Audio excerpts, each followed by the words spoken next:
So Andrea, here's the inside of the dust as you requested. As you can see, it's got a lovely large boot space, plenty of space for everything that you need. Inside's just been cleaned by valeters, so it's looking really lovely. No marks on it at all, look at that. Make our way into the front, as you can see, it's looking spotless. In really lovely condition for its age and mileage. I'll show you around the outside of the car now. It's been cleaned properly and we're in good daylight.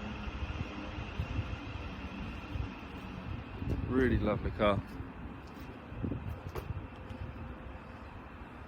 Be a shame to see this one go away.